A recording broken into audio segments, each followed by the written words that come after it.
Kebal senjata, Panglima Pajaji ditangkap polisi, pasal bawa sajam, kini tak berkutik di borgol aparat.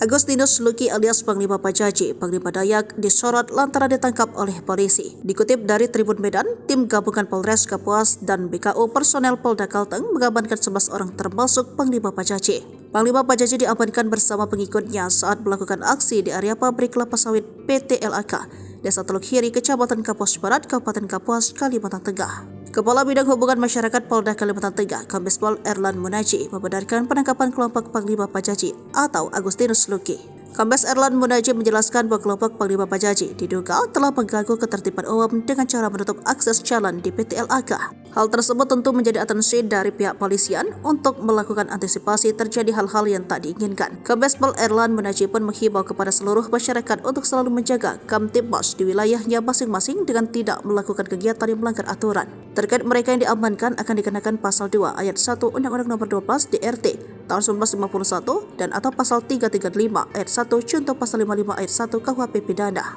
Mereka diduga melakukan tindak pidana tanpa hak membawa, menyimpan dan atau menguasai senjata tajam tanpa izin dan atau barang siapa secara melawan hukum memaksa orang lain supaya melakukan tindakan melakukan atau membiarkan sesuatu dengan memakai kekerasan atau dengan memakai ancaman kekerasan baik terhadap orang itu sendiri maupun orang lain, jelasnya. Panglima Pajaji termasuk satu dari sekian banyak Panglima Dayak. Gelar Panglima diberikan kepada sosok yang memiliki kekuatan fisik dan magis. Hal ini membuat gelar Panglima dihormati oleh masyarakat adat Dayak. Dikutip dari salah satu sumber, terungkap sosok Panglima Pajaji. Pria bertotoh khas Dayak itu ternyata memiliki ilmu kebal. Terlihat dalam salah satu atraksi ia memanjat di atas sebuah senjata tajam dan tidak terluka. Adapun atraksi tersebut dilakukan Panglima Pajaji di Pekan Dawai Dayak, Kabupaten Sintang 2023. Ia pun disebut sebagai pemimpin pasukan Pantak Padagi Borneo. Adapun dalam keterangan di YouTube resminya, Panglima Pajaji menjelaskan bahwa ilmu kebal itu didapatkan dari para roh leluhur Dayak di tubuh pasukan Pantak Padagi Borneo. Hal itu membuat para pasukan tersebut kebal terhadap benda senjata tajam.